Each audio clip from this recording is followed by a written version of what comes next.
I'm delighted to be joined by Stephen Doran, who's the Chief Executive of the very newly formed Compound Semiconductor Applications Catapult. Stephen, welcome. Number one, what are compound semiconductors? Why are they a step change in technology as we know it? Compound semiconductors differ from silicon semiconductors, your standard silicon chip, and because they're made of at least two or more materials with different properties. So a standard silicon device today, which is ubiquitous across your iPhones and laptops, televisions, etc., they're fantastic at logic, memory, computing type transactions. Whereas a compound semiconductor, because it's made up of more materials, generally are faster, the ability to emit and detect light, and can be more power efficient than their counterparts in silicon. Silicon devices will always be the dominant type of device, but in use case applications where you want to emit and detect light, such as the sensors on your car, facial recognition in your iPhone today, are all done through compound semiconductors. For example, silicon carbide is more efficient than silicon when used in an electric vehicle application. So you become more power efficient, therefore you can extend the range of the vehicle, need less cooling, etc., etc. So there are use cases where compound semiconductors have their place and they have properties which are way in excess of silicon devices. So they're already in use. Why do we need a catapult now to push them? They're already in use. Why do we need the catapult? There are quite a number of areas where there are barriers to adoption of compound semiconductors. If you're a designer today designing silicon systems, then the simulation and modelling of those systems and the outputs of that simulation model will be very accurate, so you get to understand what the system would do as you design it. Compound semiconductors don't have that same level of accuracy in the modelling yet. They're tougher to adopt, therefore, so we give a lot more uncertainty. And more expensive. And more expensive, because silicon has been produced in trillions of volume and therefore has extremely high volume to bring the cost down, whereas compound semiconductors today don't have that same volume, and therefore we need to overcome the manufacturing barriers to reduce the cost of the devices and therefore the integration into the system. And the role of the catapult, to your original question, is twofold. How do we enable the supply chain to increase the volume and reduce the barriers that the supply chain sees? And how do we improve the design in of those compound semiconductors into end applications?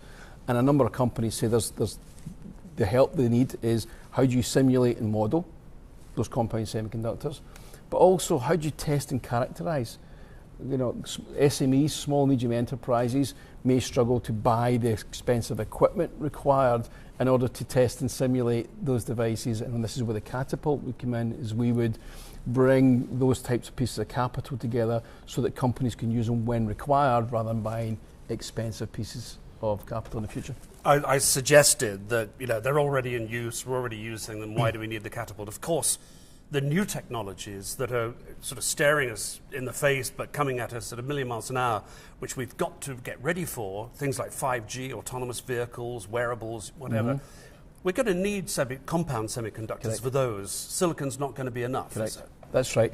And it's those properties I talked about earlier that enable those types of use cases, and even with the mega trends of the future, if you want to use that type of term. So whether it's virtual reality, augmented reality, 5G, they would be enabled through standard silicon devices, but not in the same size, weight, power, efficiency.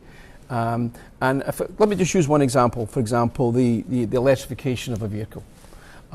Through the use of silicon carbide, then those devices can operate at higher temperatures, so therefore they need less cooling. So that reduces the weight of the system itself. So naturally, a reduced weight car can travel further.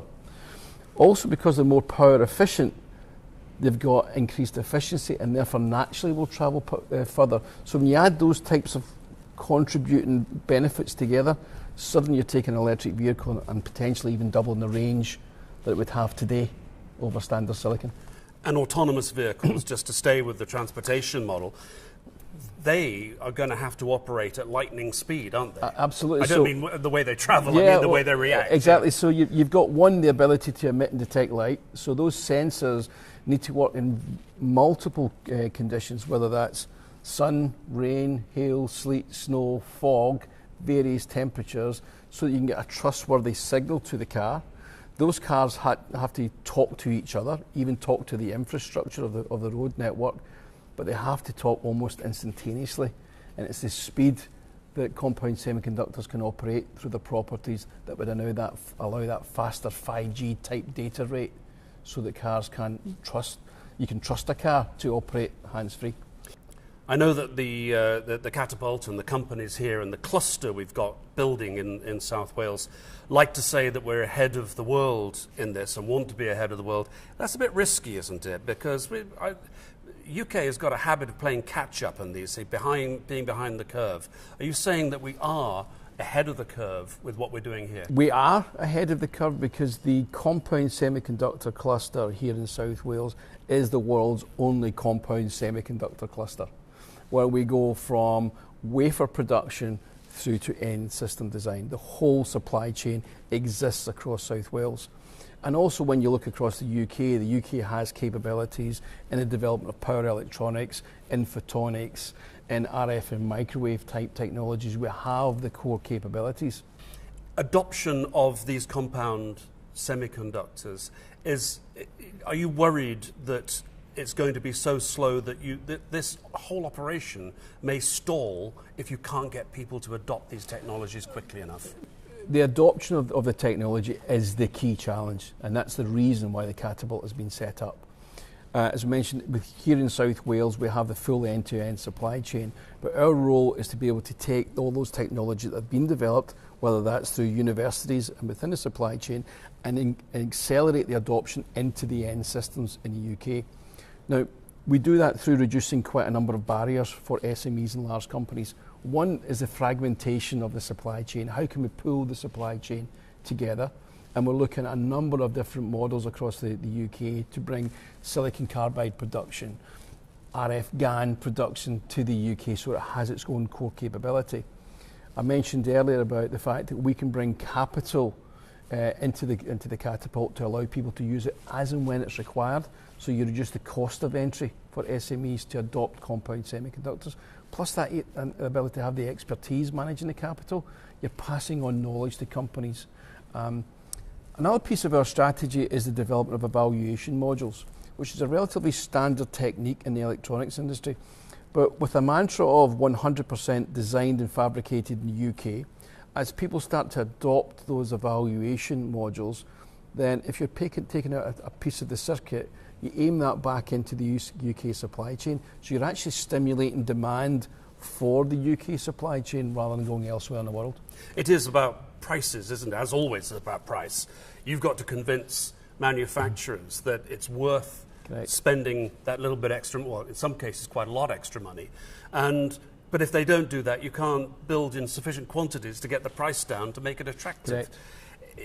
Have you got a plan B for that? Because that might need either extra funds to support the prices. How is that going to work? So not only do you have the compound semiconductor applications Catapult, which is looking to stimulate and accelerate the adoption of compound semiconductors, but that married with the Industrial Strategy Challenge Funds creates the capability for the supply chain to get together. Recently announced Driving the Electric Revolution is an example of that type of challenge, where we're looking to electrify the existing internal combustion engine supply chain through bringing anything from core materials and magnetics to power electronics, machines and drives together, so that we create a brand new industry here in the UK. Who's actually competing? Who have you got in your sights? Who are your competitors? So if you look globally at the competition, then from geographical terms, you've got the US, who are strong in design, mainly in power, and you've got the production capability of Asia. When we first set about developing the strategy for the Catapult, we assessed the global market. The UK had something like 9% share. That, due to all of those mega trends and the adoption of compound semiconductors, will grow that market to over $300 billion. So the first challenge is keeping that 9% share and even growing it in the UK. But where the UK has the capability is the design capability and the manufacturing know-how. If we're at an appropriate moment in time when we can marry the design capability and the design know-how with the existing asset base of the supply chain, so that you can take advantage of that exponential growth in the consumption of compound semiconductors. Even if we say, for argument's sake, take 10% share, 10% share of that $300 billion market is much more valuable to the UK than its 9% share of a $66 billion market. So maintaining the share is the first challenge. We assess there's something like over 5,000 companies who could adopt design methodologies for compound semiconductors. There's about 100 today using them. So it's a huge opportunity in the UK.